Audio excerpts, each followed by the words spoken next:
Welcome to our channel. Today we're diving into the 7 signs of a healthy relationship. You know, those things they always talk about but never really explain? We're gonna break it all down, nice and simple. Because let's face it, relationships are complicated enough without all the fancy jargon, right? Let's get straight to the point. First up, we've got mutual respect. And no, I'm not talking about bowing down to each other every morning, although that would be kind of fun, wouldn't it? Mutual respect is all about treating each other like, well, actual human beings. It's about valuing each other's opinions, even if you disagree. You know, like when your partner thinks pineapple belongs on pizza.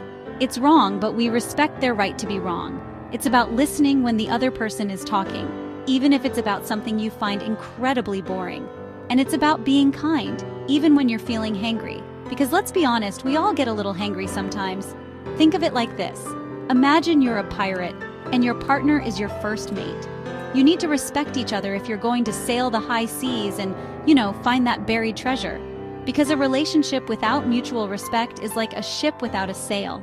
It might look cute bobbing around in the harbor, but it's going nowhere fast. Next up is trust.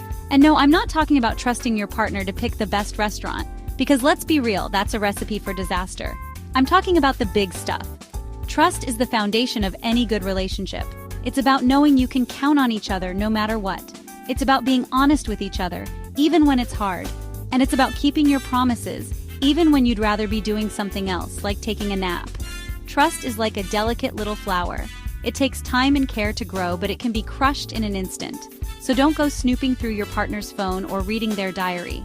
That's like stomping all over those delicate little petals. And remember, trust goes both ways. If you want your partner to trust you, you gotta give them a reason to. So be honest, be reliable, and for goodness sake, put down the phone. Now let's talk about open communication. And no, I'm not talking about the kind where you yell at each other from across the room. That's just bad acoustics. I'm talking about real, honest-to-goodness communication. You know, the kind where you actually listen to what the other person is saying and try to see things from their perspective. Even if their perspective is just plain wrong. It's about being able to talk about your feelings without feeling judged. It's about being able to disagree without starting World War III. And it's about being able to say, I'm sorry when you've messed up. Because let's face it, we all mess up sometimes. Think of communication like a dance. It takes 2 to tango, people. You need to move together in sync, listen to the music, and try not to step on each other's toes. Too much?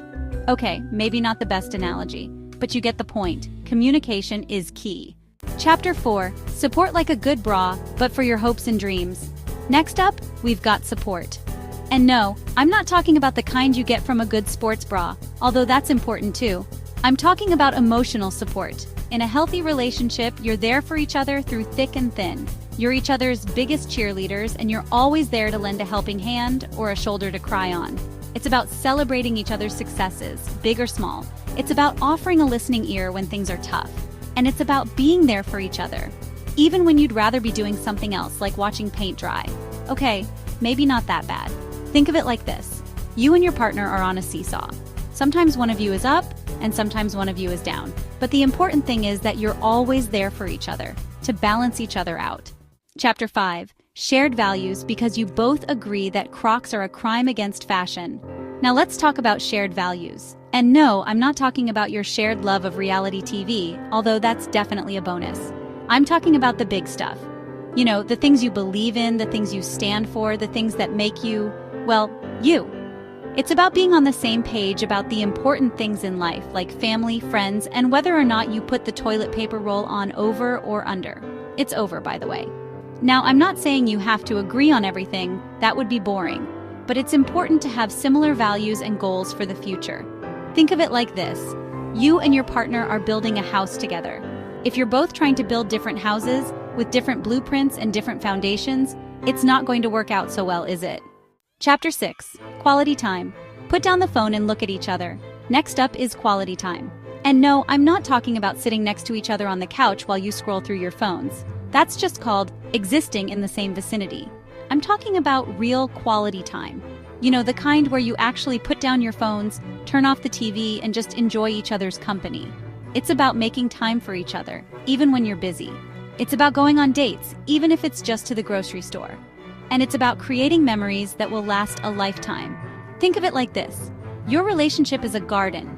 If you want it to grow and flourish, you have to water it, fertilize it, and give it plenty of sunshine. Otherwise, it's just going to wither and die. Chapter 7. Healthy Conflict Resolution. Arguing like you're on The Bachelor is not recommended. Last but not least, we've got healthy conflict resolution. And no, I'm not talking about storming off in a huff and slamming doors. That's just dramatic. I'm talking about being able to disagree respectfully and find solutions that work for both of you.